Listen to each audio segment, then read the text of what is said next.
The Statement of Randolph Carter, written by H.P. Lovecraft, narrated for you by Jonathan Dunne. Original publication year, 1920. This work is in the public domain. Production and narration copyright, 2025, Jonathan Dunne.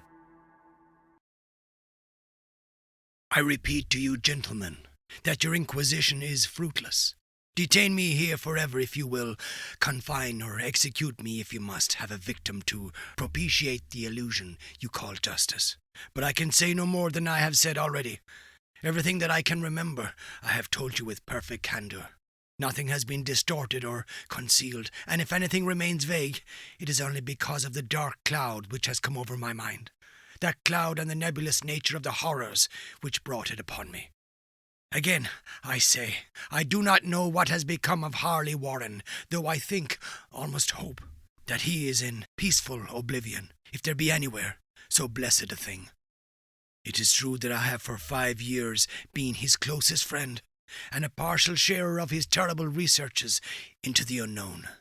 I will not deny, though my memory is uncertain and distinct, that this witness of yours may have seen us together, as he says, on the Gainesville Pike, walking towards Big Cypress Swamp at 11:30 on that awful night. That we bore electric lanterns, spades, and a curious coil of wire which attached instruments.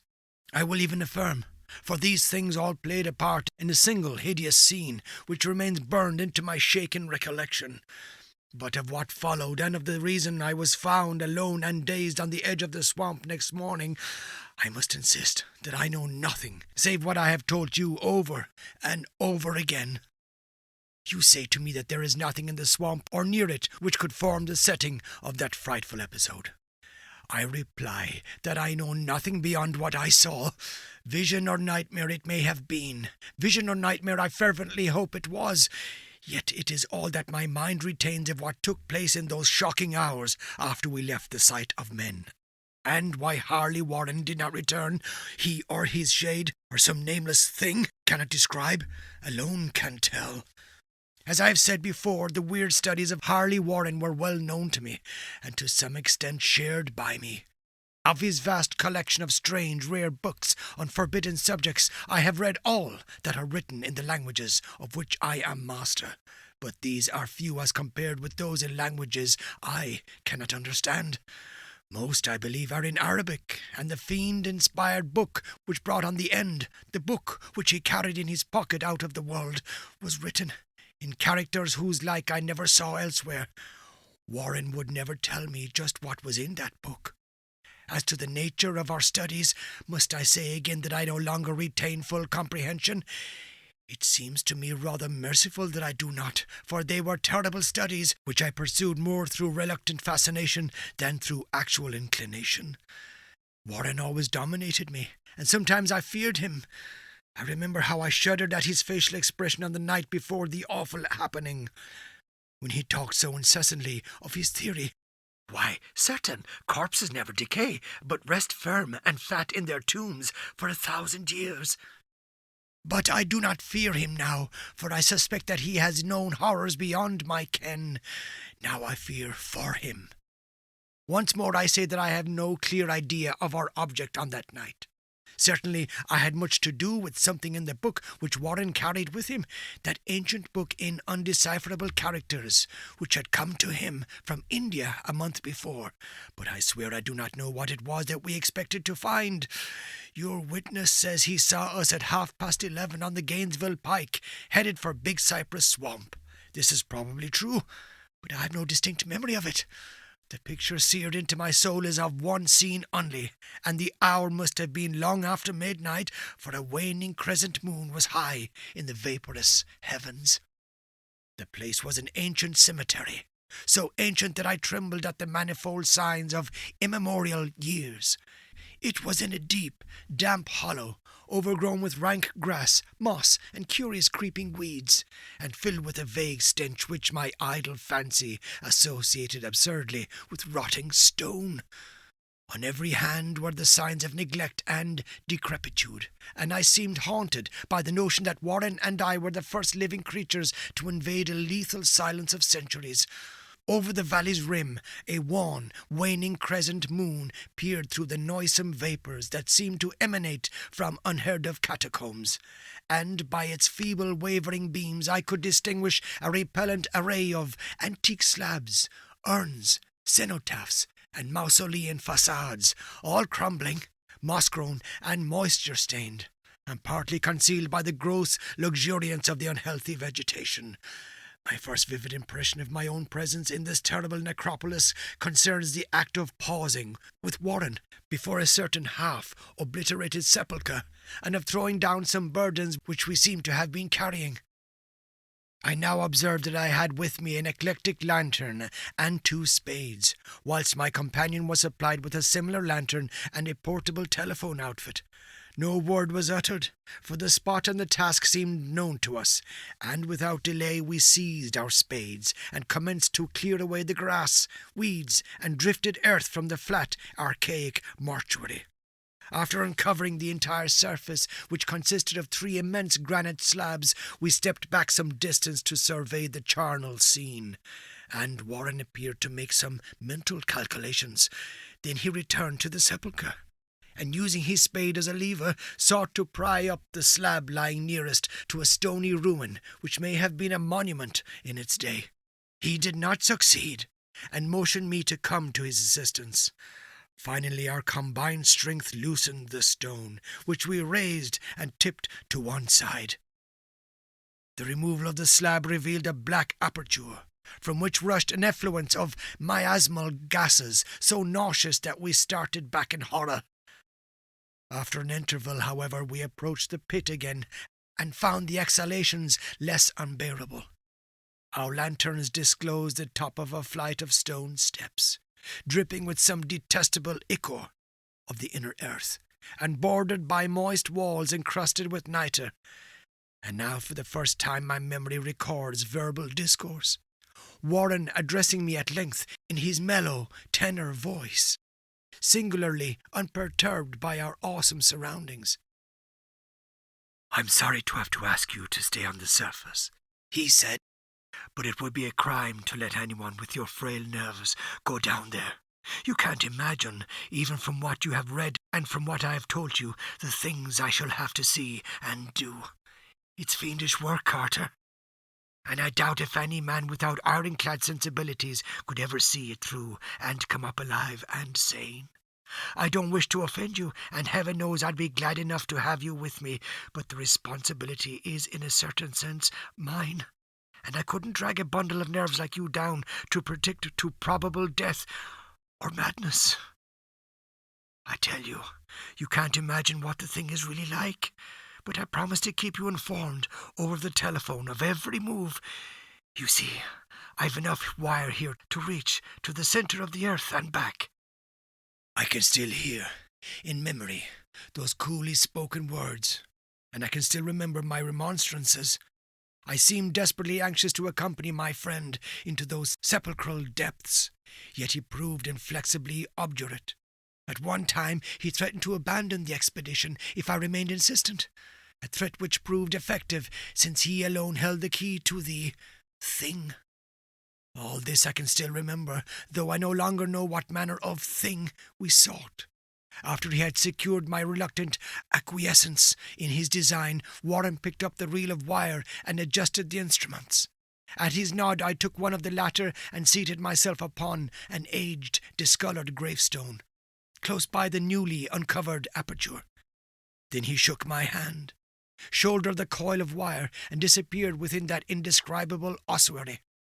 For a moment I kept sight of the glow of his lantern, and heard the rustle of the wire as he laid it down after him, but the glow soon disappeared abruptly, as if a turn in the stone staircase had been encountered, and the sound died away almost as quickly. I was alone, yet bound to the unknown depths by those magic strands whose insulated surface lay green beneath the struggling beams of that waning crescent moon. In the lone silence of that hoary and deserted city of the dead, my mind conceived the most ghastly fantasies and illusions, and the grotesque shrines and monoliths seemed to assume a hideous personality, a half-sentience. Amorphous shadows seemed to lurk in the darker recesses of the weed-choked hollow, and to flit as in some blasphemous ceremonial procession past the portals of the mouldering tombs in the hillside, shadows which could not have been cast by that pallid, peering crescent moon. I constantly consulted my watch by the light of my electric lantern, and listened with feverish anxiety at the receiver of the telephone. But for more than quarter of an hour heard nothing. Then a faint clicking came from the instrument, and I called down to my friend in a tense voice. Apprehensive as I was nevertheless unprepared for the words which came up from that uncanny vault, in accents, and more alarmed and quivering than any I had heard before, from Harley Warren. He, who had so calmly left me a little while previously, now called from below, in a shaky whisper, more portentous than the loudest shriek. "God, if you could see what I am seeing!" I could not answer. Speechless, I could only wait. Then came the frenzied tones again. "Carter, it's terrible, monstrous, unbelievable!" This time my voice did not fail me, and I poured into the transmitter a flood of excited questions. Terrified, I continued to repeat, "Warren, what is it? What is it?" Once more came the voice of my friend, still hoarse with fear and now apparently tinged with despair. "I can't tell you, Carter. It's too utterly beyond thought. I dare not tell you. No man could know it and live. Great God, I never dreamt of this." Stillness again, save for my now incoherent torrent of shuddering inquiry. Then the voice of Warren, in a pitch of wilder consternation. "Carter, for the love of God, put back the slab and get out of this if you can. Quick, leave everything else and make for the outside. It's your only chance. Do as I say and don't ask me to explain." I heard, yet was able only to repeat my frantic questions. Around me were the tombs, and the darkness and the shadows. Below me, some peril beyond the radius of the human imagination. But my friend was in greater danger than I, and through my fear I felt a vague resentment that he should deem me capable of deserting him under such circumstances. More clicking, and after a pause, a piteous cry from Warren. "Beat it! For God's sake, put back the slab and beat it, Carter!" Something in the boyish slang of my evidently stricken companion unleashed my faculties. I formed and shouted a resolution. "Warren, brace up, I'm coming down!" But at this offer the tone of my auditor changed to a scream of utter despair. "Don't! You don't understand. It's too late, and my own fault. Put back the slab and run. There's nothing else you or anyone can do now." The tone changed again, this time acquiring a softer quality, as of hopeless resignation. Yet it remained tense through anxiety for me. "Quick, before it's too late." I tried not to heed him, tried to break through the paralysis which held me, and to fulfill my vow to rush down to his aid, but his next whisper found me still held inert in the chains of stark horror. "Carter, hurry! It's no use. You must go. Better one than two. The slab." A pause. More clicking. Then the faint voice of Warren. "Nearly over now. Don't make it harder. Cover up those damn steps and run for your life. You're losing time. So long, Carter. Won't see you again." Here Warren's whisper swelled into a cry that gradually rose to a shriek fraught with all the horror of the ages. "Curse these hellish things! Legions! My God, beat it! Beat it! Beat it!" After that was silence. I not know how many interminable aeons I sat stupefied, whispering, muttering, calling, screaming into that telephone. Over and over again through those aeons I whispered and muttered, called, shouted and screamed, "Warren! Warren, answer me! Are you there?" And then there came to me the crowning horror of all, the unbelievable, unthinkable, almost unmentionable thing. I have said that aeons seemed to elapse after Warren shrieked forth his last despairing warning, and that only my own cries now broke the hideous silence. But after a while there was a further clicking in the receiver, and I strained my ears to listen. Again I called down, "Warren, are you there?" And in answer heard the thing which has brought this cloud over my mind. I do not try, gentlemen, to account for that thing, that voice, nor can I venture to describe it in detail, since the first words took away my consciousness and created a mental blank which reaches to the time of my awakening in the hospital. Shall I say that the voice was deep, hollow, gelatinous, remote, unearthly, inhuman, disembodied? What shall I say? It was the end of my experience, and is the end of my story. I heard it, and knew no more. Heard it as I sat petrified in that unknown cemetery in the hollow, amidst the crumbling stones and the falling tombs, the rank vegetation and the miasmal vapours. Heard it well up from the innermost depths of that damnable open sepulchre, as I watched amorphous, necrophagous shadows dance beneath an accursed waning moon. And this is what it said: "You fool! Warren is dead." The end. The Statement of Randolph Carter, written by H.P. Lovecraft, narrated for you by Jonathan Dunne. Original publication year 1920. This work is in the public domain. Production and narration copyright 2025, Jonathan Dunne.